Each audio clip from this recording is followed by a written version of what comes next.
So I've talked to several legal experts and human rights activists, and they told me that some of the most problematic articles, of course, the one that bans sex outside of marriage, cohabitation outside of marriage, and also insults on the presidents and vice presidents, and any other ideologies that contradicts the state ideology Pancasila.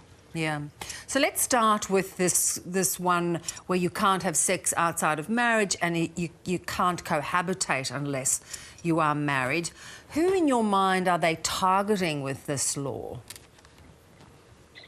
I think they are targeting the people who carry out adultery with the people that are not married. So I talked to the government spokesperson yesterday, and they told me that it's basically a complaint offense, which means that the people who did the sex outside of marriage or live together outside of marriage, they cannot face imprisonment if their spouses or their parents or their children do not file a complaint to the police. And so third party and any other elements of the public cannot take the matter into their own hand.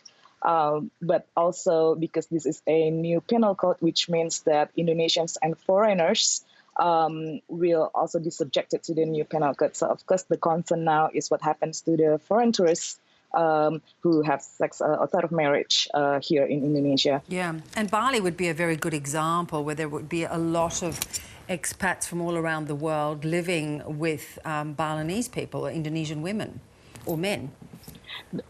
That's true. And also I talked to the government spokesperson, and basically he told me that businesses such as hotels or inns or guest houses, they don't have to worry.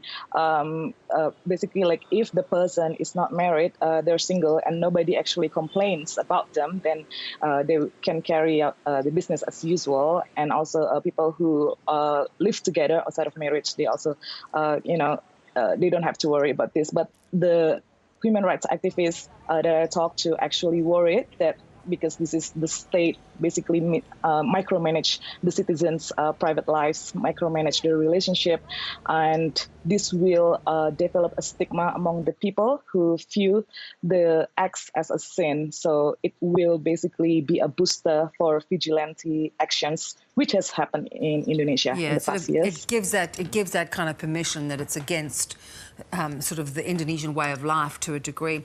There's also quite a lot of concern for LGBTQI, that community, and what this law might mean. Yes, because it is common for LGBT community to live together here in Indonesia, because two men can, of course, share the price of a condo or a flat together, and then people won't be bothered. But like if people suspect that they are in relationship, like, two women or two men living together, which is a very normal in Indonesia, they can actually just file a complaint, and their parents can file a complaint, their children can file a complaint if they do have children.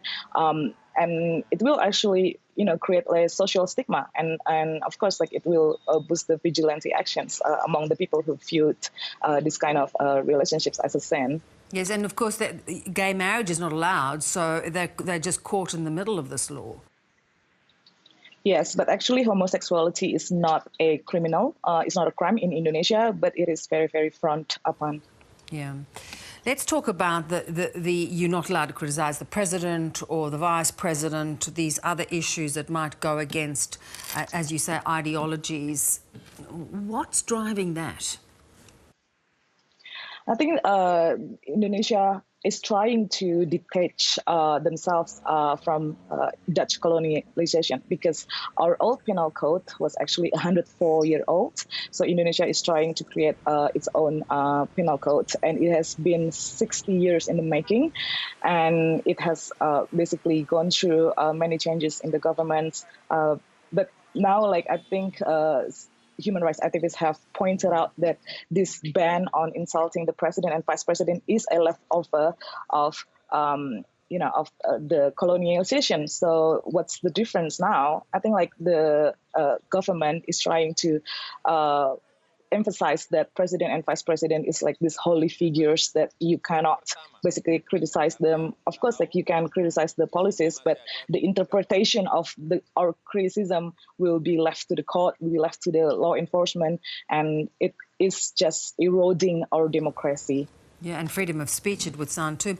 Why have they got the 3-year limit in terms of bringing these laws into effect? Because the government is trying to give space for people who opposes the new penal code, because they can basically file a judicial review to the constitutional court, and it will take some socialization, it will take like some education to the public and also to state agencies before they implement the new penal code. So do you think there's some chance that they may change their minds on some of these issues? Yeah, the government spokesperson said that this new penal code is not basically set in stone. Like people can still file a judicial review to the constitutional court, and there is still room to revise some of the elements in the new penal code. And opposition party has said that they will file a judicial review to the constitutional court. So yeah, it's still very fluid at this point in time. Great to talk, Resty. Thanks so much for your time. Thank you, Bev.